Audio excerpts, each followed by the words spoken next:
26 مئی 1908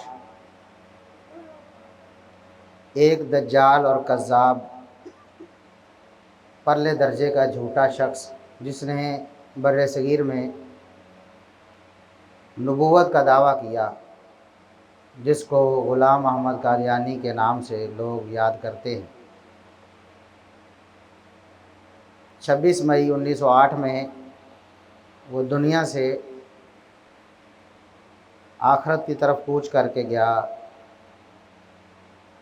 اس کی موت واقع ہوئی اور مسلمانوں کے لیے محمد الرسول اللہ صلی اللہ علیہ وسلم کے کلمہ کو، آپ کے چاہنے والوں کے لیے یہ ایک راحت کا موقع تھا، خوشی کا عالم تھا کہ ایک جھوٹا کذاب اور دجال جس نے محمد الرسول اللہ صلی اللہ علیہ وسلم کی ختم نبوت پر حملہ کیا، وہ اس دنیا سے چلا گیا۔ یہ دھرتی اس نجس اور پلید شخص کے جسم سے پاک ہو گئی۔ اصل میں نبوت اللہ رب العزت کا ایک بہت بڑا انعام اور بہت بڑا فضل ہے، جو اللہ رب العزت اپنے چنیدہ اور منتخب افراد کو عطا فرماتا رہا ہے۔ آدم علیہ السلام سب سے پہلے نبی تھے، پھر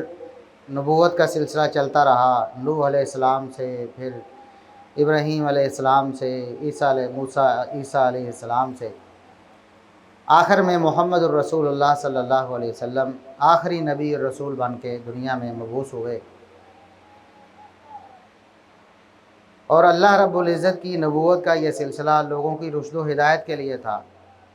اللہ رب العزت نے دنیا میں بسنے والے انسانوں اور جنوں کے لیے اپنی وحی، اپنی تعلیمات کا سلسلہ اپنے ان نبیوں اور رسولوں کے ذریعے قائم فرمایا اور محمد الرسول اللہ صلی اللہ علیہ وسلم پر اس سلسلے کو ختم کر دیا۔ تو نبوت کا دعویٰ کرنا بہت بڑا جھوٹ ہے محمد الرسول اللہ صلی اللہ علیہ وسلم کے بعد، کیونکہ اللہ رب العزت نے دو ٹوک الفاظ میں قرآن کریم میں بھی بتا دیا کہ محمد الرسول اللہ صلی اللہ علیہ وسلم خاتم النبیین ہیں، یعنی آپ صلی اللہ علیہ وسلم آخری نبی ہیں، آپ صلی اللہ علیہ وسلم کے بعد کوئی نبی نہیں آئے۔ اور یہ قرآن کریم کا صرف ایک مقام نہیں، بہت سارے مقامات ہیں جہاں اللہ رب العزت نے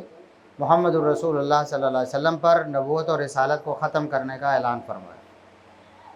اور خود محمد الرسول اللہ صلی اللہ علیہ وسلم نے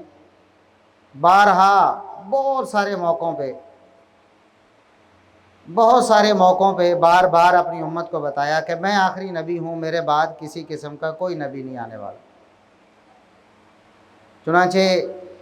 صحیح بخاری، صحیح مسلم اور دیگر کتب احادیث کی مستند ترین اور معتبر ترین احادیث، ان میں اس حقیقت کو بیان کیا گیا، جیسے آپ صلی اللہ علیہ وسلم نے فرمایا کہ لا نبی بعدی، میرے بعد کوئی نبی نہیں، کسی قسم کا کوئی بھی نبی نہیں۔ نبوت کا جو بھی دعویٰ محمد الرسول اللہ صلی اللہ علیہ وسلم کے بعد ہوگا وہ جھوٹا ہے، اور ایسا شخص دجال اور کذاب ہے، ملعون ہے، وہ اللہ اور اس کے رسول صلی اللہ علیہ وسلم کا دشمن ہے، اور مسلمانوں کا بھی دشمن ہے، اور مسلمانوں کے جذبات کو ٹھیس پہنچانے والا ہے۔ آپ صلی اللہ علیہ وسلم نے فرمایا کہ اللہ رب العزت نے میری نبوت جو کہ آخری نبوت ہے اس کو ایک مثال سے بیان فرمایا، جو محمد الرسول اللہ صلی اللہ علیہ وسلم نے صحابہ کے سامنے بیان فرمایا کہ میری مثال ایک ایسے محل کی سی مثال ہے۔ پہلے انبیاء گویا کہ ایک پورا محل ہے، اللہ رب العزت نے نبوت اور رسالت کا محل بنایا، ایک ایک اینٹ گویا ایک ایک نبی اور رسول ہے۔ اللہ رب العزت نے اس محل کو مکمل فرمایا، صرف ایک اینٹ کی جگہ باقی رہی۔ لوگوں کو دعوت دی گئی کہ اس محل کو دیکھو، جس طرح لوگ اپنا گھر، اپنا بنگلہ بناتے ہیں تو لوگوں کو دعوت دیتے، رشتہ داروں کو، دوستوں احباب کو، کہ دیکھیں ہم نے کیسا خوبصورت اپنا گھر بنایا ہے۔ تو مثال بیان فرمائی کہ محل بن گیا، لوگوں کو دعوت دی گئی کہ آؤ دیکھو محل کیسا خوبصورت ہے، اور اپنی رائے دو اس محل کے بارے میں آپ کی کیا رائے ہے۔ محمد الرسول اللہ صلی اللہ علیہ وسلم نے فرمایا، اس مثال میں لوگ آتے ہیں محل کو دیکھتے ہیں تو کہتے ہیں کہ سارا محل مکمل ہے، کاش کہ یہ جو ایک اینٹ کی جگہ بچی ہوئی ہے یہ آخری اینٹ بھی لگ جاتی تو محل مکمل ہو جاتا۔ محل میں اور کوئی کمی نہیں، بہت خوبصورت، بہت شاندار، بہت اعلیٰ، بہت قیمتی، لیکن یہ آخری اینٹ اگر لگ جاتی تو محل مکمل ہو جاتا۔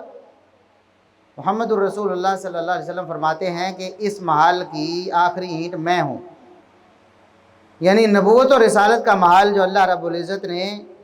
اس کو شروع کیا تھا آدم علیہ السلام سے، وہ ختم میرے اوپر ہوا ہے، وہ آخری اینٹ میں ہوں اور میں لگ گیا ہوں نبوت اور رسالت کے محل میں آخری اینٹ۔ چنانچہ اب میرے بعد کسی قسم کا کوئی نبی نہیں، محل مکمل ہو چکا ہے، اس کے بعد جو دعویٰ کرے گا کہ میں نبی اور رسول ہوں وہ جھوٹا ہے۔ اور آپ صلی اللہ علیہ وسلم نے فرمایا کہ قیامت سے پہلے 30 بڑے بڑے دجال اور کذاب آئیں گے، بڑے بڑے، جو دعویٰ کریں گے ان میں سے ہر ایک یہ دعویٰ کرے گا کہ وہ نبی ہے۔ یعنی آپ صلی اللہ علیہ وسلم نے فرمایا کہ میرے بعد جو بھی نبوت کا دعویٰ کرے کذاب اور دجال ہے، بہت بڑا پرلے درجے کا جھوٹا ہے، ذلیل اور نیچ انسان ہے۔ اس کے باوجود، اتنی واضح تعلیمات کے باوجود بھی لوگوں نے کوشش کی کہ ختم نبوت کے محل میں وہ نقب لگائیں، چھیڑخانی کریں، ختم نبوت کے عقیدے کو مسلمانوں سے چھین لیں، مسلمانوں کے دلوں میں شکوک و شبہات پیدا کریں